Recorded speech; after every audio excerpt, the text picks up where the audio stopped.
Hello everyone, welcome back. And today's leadership lesson is around how do you conduct difficult conversations. Now I want you to think about this. On your leadership journey, you're going to have a plan that you're going to try to implement and with all good intentions about getting to a set outcome. And you already know that very rarely do those plans just go smoothly. Along the way, there's going to be some resistance that you're going to encounter. And that resistance that you encounter could show itself in either bad behavior or some need for you to address whatever is going wrong with the people that are involved in that thing going wrong for you. So I want you to think about this in two ways. Difficult conversations are going to occur with you working with the people who report to you, so down in the organization, but they're also going to occur with people who are peers of yours, people you have to work with laterally, as well as perhaps a difficult conversation with your boss.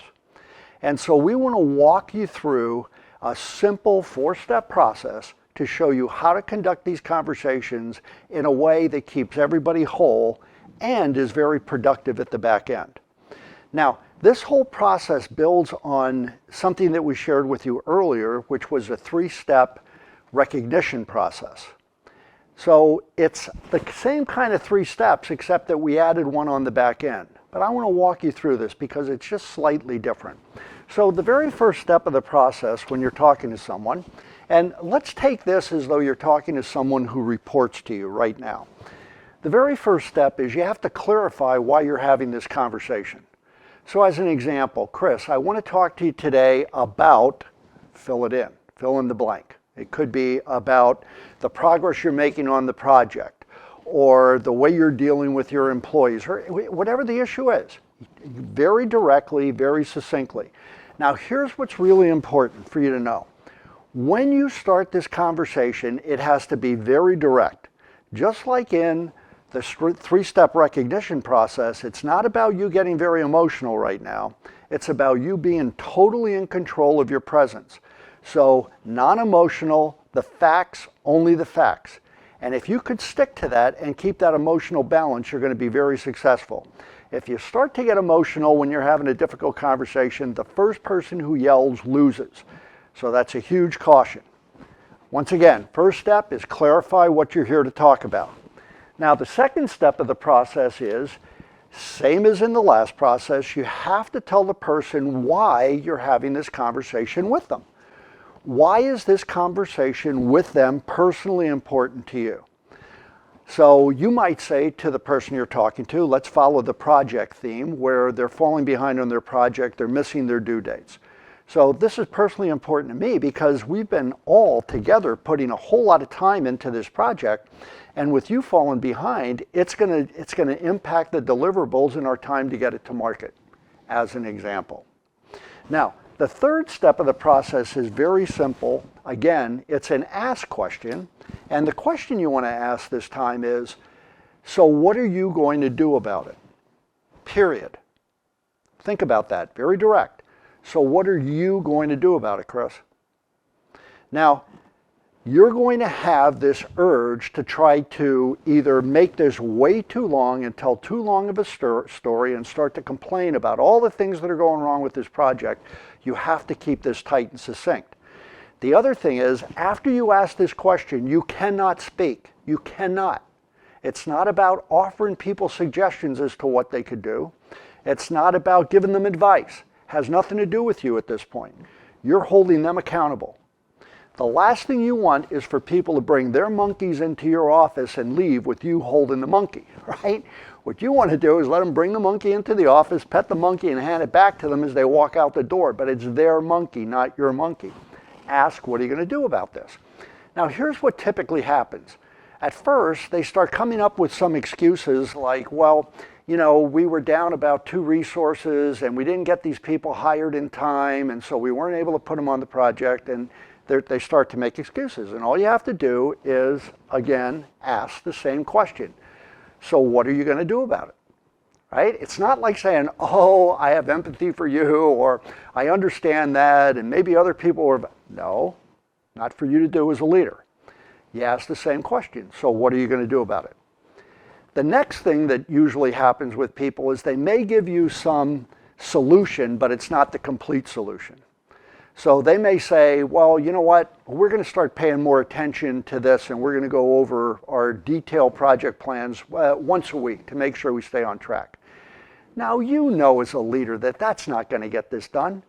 You cannot let that person walk out the door with that.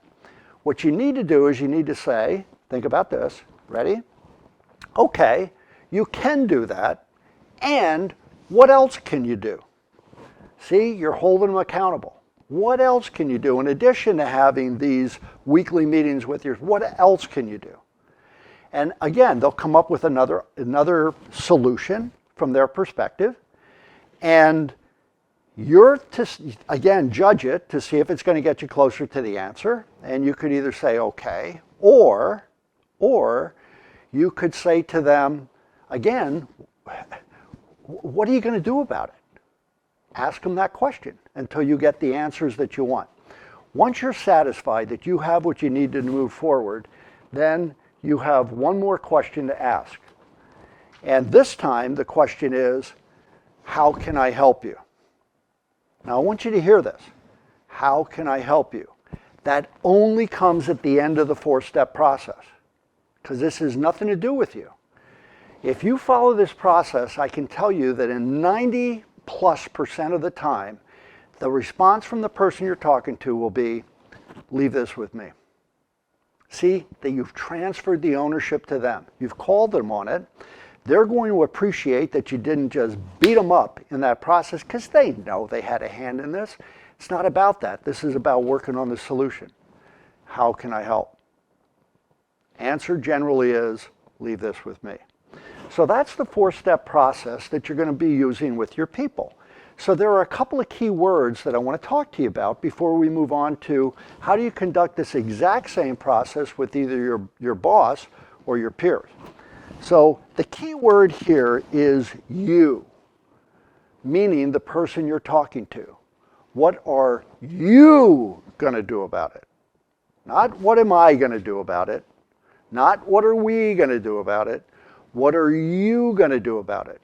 Because this signals to their brain that you're holding them personally accountable for coming up with the result. Very, very crucial. Watch your words. Let's walk through this process now in the second scenario when you're dealing with either your boss or you're dealing with your peers. Something on the project that you're working on went sideways and they had some impact in it. Let's just say that it's one of your peers and they didn't give you the resources that they had committed to, and they missed some of their due dates. And now you need to have this difficult conversation with them. Same kind of thing. You walk in and you say, Chris, I want to talk to you about this project. We're missing our due dates and it's delaying us. Period. Very direct, no emotion. Second thing, why are you talking to them? Chris, I'm talking to you right now because by missing these due dates, we're delivering our time to market, and you know how critical that is to our whole organization. Step number 3, ask a question. This time the question is, and listen very closely, so Chris, what can we do about it? This is a peer of yours. You have an alliance with that person. Even you don't have direct reporting over that person to control of that. You have to work with them in a collaborative space. What can we do about it? And then just be quiet. Listen to the answers that the person comes back with, and then it's the same routine. Okay, we can do that, and what else can we do? We can do that, and what else can we do? Now you hear the word and I don't want to get off on a tangent, but please don't use the word but there. Please use the word and so that it sounds like you're going forward together. Once you come up with the things you think you can agree to, then you have to ask another question. What can I personally do to make sure that this gets done? But only ask that question at the end. So again, when you're looking at this, what's the key word? The key word now shifts from you, it's not about that person, to we. Same thing is true with your boss. Something's going on, your boss wasn't able to get the budget approved, whatever the case might be. You know, boss, I'd like to talk to you about the budget for our project, period. The reason I'm talking to you about this is that we're running tight of funds right now, and for us to be able to meet the due date, we need to get the funding approved for this project. Ask a question, what can we do about it? And listen to what your boss has to say. And you could say, okay, we could do that. Is there anything else we could do about it? And when you finally think that you have that commitment, the lockdown, the transference of ownership of this issue from you to the person you're talking to, then ask, and what do you need from me? What can I do to help get this done? This is a very, very powerful process for you to have a conversation in the right way. And if you do it without emotion, which is critical, now you're going to be displaying your executive presence. Your executive presence, as everyone knows, is made up of 3 different components. The first component is how you use your body, and you could see that it's very, very steady in these states. When you're under tension, it becomes very important to be steady. How you use your mind, in this case, helping the person understand what it takes to solve the problem. More importantly, how do you use your emotions? And in this case, you're under control. Try this out. I know you will love it. This is Myron Radio, over and out.